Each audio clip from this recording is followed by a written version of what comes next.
How to grow your business as a financial advisor.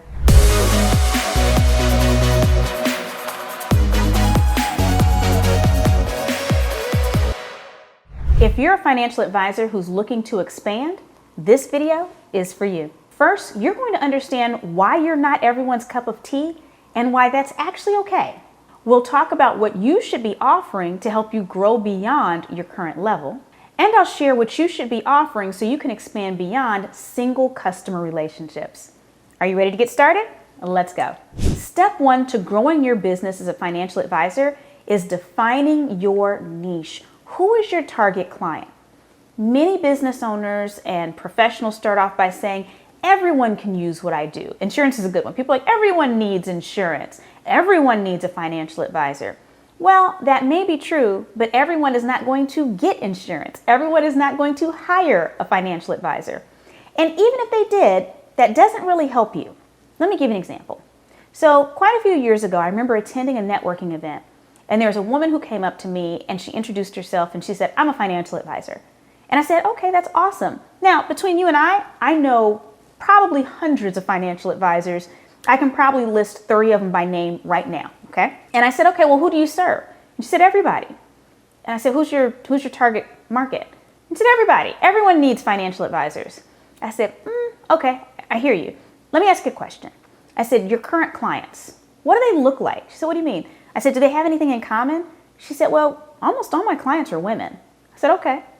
She said, and most of them are a little bit older, like they have children. She said, but some of them, their kids moved out, or a lot of them just recently got divorces. I said, oh, so you mean that your target market is women who are going through change of life experiences but want to keep their finances in order?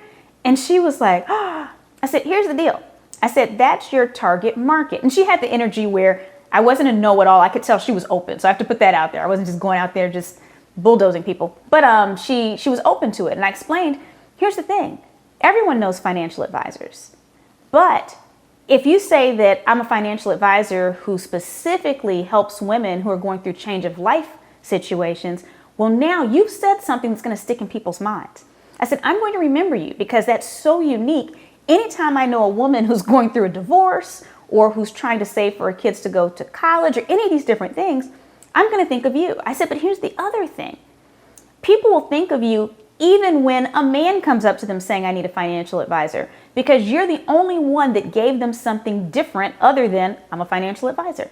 So my suggestion to you would be to spend some time with who is your target market. It doesn't mean that you can't help anyone else, but it does mean that your office might be decorated in a way that appeals to a certain market. The types of incentive things you do for clients or whatever it is that you offer or do, it might cater to a certain group of people a little bit more. I recently did a keynote for an association that was made up of the financial advisors who service the most wealthy people in the country, right? So their target market is very different than another group that I recently spoke to where all their financial advisors advised people that were in the military. Those are 2 very different groups. Their needs are different. The way you approach them is different.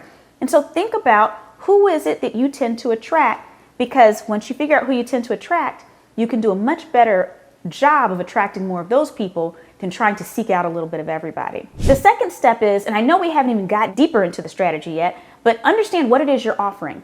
You're not offering financial management. That's not what you do. You're offering peace of mind. Oftentimes in marriages, you're offering a more peaceful existence. You're offering the promise of a comfortable retirement or there being money in place for children to be educated later. Understand the benefits of what you're offering because that's really what you're selling. You know, I think about my financial advisor at the very beginning of COVID when I contacted her and I said, hey, if I don't get any business for 6 months or more, and my husband too, because, here I am a keynote speaker, I travel to speak. My husband is a professional photographer. He normally shoots events. There was a very good potential neither one of us was going to make money. And so when I spoke to her and she said, Crystal, you all are super savers. You are going to be good for a good long time without having to touch retirement or anything else. You're fine. What she gave me was peace of mind. That's what my financial advisor provided for me. And her planning ahead of time helped me become more future-proof. This is what you're selling. It's not the features of what you're selling, but the benefits. You want to make sure that you're clear on that because that's what you're communicating to people as you're trying to attract them in. Now, if you're just starting as a financial advisor, I want to encourage you to diversify. If you have a long track record as a financial advisor, I want to encourage you to diversify. What do I mean? Maybe instead of just doing standard portfolios, maybe you're doing retirement planning. Maybe you're doing life insurance services. Depending on the state, you can do multiple things. But think about how to provide a more holistic picture. Maybe you do family financial counseling. We know that the majority of people, after they die, their financial advisors lose their portfolio because their mates do not have a relationship with that financial advisor. We know that for the majority of people, when they die, their children do not carry on the relationship with the financial advisor that their parents used because they do not have that relationship. So why not take the opportunity to offer some type of financial counseling to your client's entire family so that you get them all on board with developing not only good actions and activities now and habits, but it actually ensures that you have a better relationship with them later. Now, I'm going to pause for just a moment and ask you this question. Have you already subscribed to this channel? If you haven't, please take a moment to subscribe. If you have, you're already ahead of the curve and on your way to being more future-proof. But let's get back to how to grow your business as a financial advisor. The next step to growing your business is to get involved in your community. You want to develop relationships with other people who may be able to refer you. So when you think about being a financial advisor, who are all the people who could send business your way? Maybe a realtor whose clients want to purchase a home, but maybe they were rejected and their finances weren't quite in order. Maybe there's medical professionals. Think about all the different groups of people who could refer someone to you as a financial advisor who would already have the ear of their clients.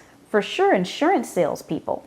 So you want to develop a relationship with these people, not just those potential referral partners, but you want to be seen as someone in the community who has your pulse on everything and who believes in giving. Because a lot of the most high net worth individuals are huge givers as well. And so they want to work with like-minded people. A financial advisor, you occupy a position very similar to a doctor in people's mind. They have to have a high level of trust in you because you're not just selling shoes or women's earrings out of the trunk of your car. They're actually entrusting parts of their life to you. So being seen as someone who's connected to the community and who cares, who does nonprofit work, all that's going to do is give you a bigger network, offer you more referral partners, and then help you from a PR perspective. The next step is to ensure that you're providing excellent service to your clients. Now, you might be thinking, of course I serve my clients. No. Keyword is excellent. You should be exceeding their expectations. Do you send them handwritten cards for holidays that they celebrate? Do you remember their children's birthdays? Do you get back to them when you say that you will? Make sure that it's not just the performance piece, that you're making recommendations, you're following their plan. Yes, you want to do that because those are your KPIs. That's how they're measuring the success of what you're doing. But in addition to that, you want to provide white glove service because that is that extra bit of encouragement that people need to say, not only is this person good at what they do, but they're excellent to work with. And everyone wants to refer excellence. Which brings me to the next point. Make sure that you're communicating to your existing happy customers and saying things like, well, do you have any other friends or family that you think could benefit from my services? You know, I know you said that I took you from this place to this place and now you have so much more comfort around your future. Is there anybody else that you'd like to gift this perspective or opportunity to? And when you put it that way, they start thinking, well, you know what? My sister and brother-in-law, they really could use your help. Let me refer them. Or, you know, Kathy from work, you know, she was just talking about how she wanted to get her finances in order. She's a great person. Let me send her your way. So frame it as, how can I help you help someone you care about, is a very different perspective than, well, you know, referrals are the best. Thank you. Send people my way. To different energy. My last tip for you is to consider posting social media tips where you're likely to have your target audience. So not the existing customers or clients you have. I mean, they can still benefit, but those prospects, go on social media and post tips that can help them. Now, I mentioned before that I'm a keynote speaker. I've spoken to many financial services groups, and so I do understand you're limited to what you can say on social media. I'm not asking you to give specific investment advice, but you might give tips around saving for a home or different ways to budget as a family.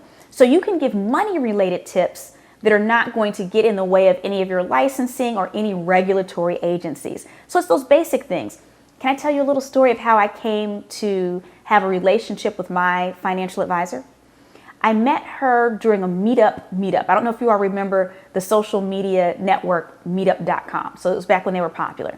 There was a meetup of business professionals around Houston, Texas. I went, I met her. After I met her, she sent me a friend request on Facebook, which was super smart because people would keep in touch more on Facebook than they would on Meetup. People aren't usually on Meetup sending messages. So I knew her for probably about 1.5 years, 2 years, and I would see different things she would post there, all kinds of great tips. I'd see her around the community interacting and donating to different causes. And at one point she posted this kind of open invitation to people to come to her office, and she would show them how to do vision boards. So I was like, well, that sounds fun. So I signed up and I went to this beautiful vision boarding experience. She provided all the tools and activities. So we had our vision boards, and her whole thing was, well, you have your vision. If you need any help with the financial aspects of this, making sure that you're saving and setting things up properly to achieve these things, I'm always happy to help you, but let's keep partying. So it wasn't even real salesy. It was just, I can help you. And so you better believe maybe a few months later, my husband and I, we got married, and we said, you know what? We need a financial advisor to make sure that we're on the same page. Who did I think of?